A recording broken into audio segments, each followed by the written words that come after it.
3 மாசத்துல 15 கிலோ வரைக்கும் குறைக்கிறதுக்கு எனக்கு ஹெல்ப்ஃபுல்லான ரெசிபிஸ் எல்லாமே உங்க கூட ஷேர் பண்ணிட்டு இருக்கேன் இல்லையா. இன்னைக்கு வந்து அரிசியே இல்லாத பார்லி அரிசி இட்லி தோசை மாவு தான் வந்து உங்க கூட ஷேர் பண்ணிக்க போறேன். இதுக்கு வந்து 2 கிளாஸ் அளவுக்கு பார்லி அரிசி எடுத்துட்டு 1 கிளாஸ் அளவுக்கு உளுந்து எடுத்திருக்கிறேன். அப்புறம் 1 ஸ்பூன் அளவுக்கு வெந்தயம் வந்து எடுத்திருக்கேன். இதை நல்லா வந்து அலசி எடுத்துடணுங்க, டஸ்ட் எல்லாம் இருக்கும். அதுக்கப்புறமா தண்ணி வச்சு நம்ம வந்து அப்படியே ஊற வச்சிடலாம். ஓவர் நைட் நான் வந்து சோக் பண்ணிருக்கேன். ஸோ இதை வந்து அப்படியே நம்ம வந்து அரைச்சு எடுத்துக்க வேண்டியதுதான். ஒரு மிக்ஸி ஜார்ல சேர்த்து நான் அரைக்கிறேன் நான்.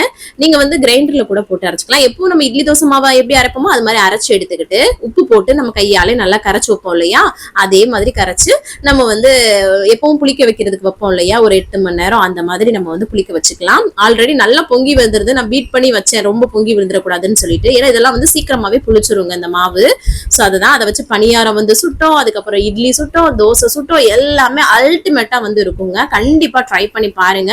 நல்ல ஒரு வாசனையா சூப்பரா வந்து இருக்கும், ஃபில்லிங்காவும் இருக்கும், வெயிட் லாஸ்க்கு ரொம்ப ரொம்ப ஹெல்ப்ஃபுல்லா இருக்கும். உங்க குழந்தைங்களுக்குமே ஹெல்த்தியா கொடுக்கும்னு நினைச்சீங்கன்னா இந்த மாதிரி கண்டிப்பா ட்ரை பண்ணி பாருங்க. அதுக்கப்புறம் நான் சட்னி எல்லாம் வச்சு சூப்பரா வந்து சாப்பிட்டோம். இந்த மாதிரி ரெசிபிஸ்க்கு கண்டிப்பா ஃபாலோ பண்ணிக்கோங்க.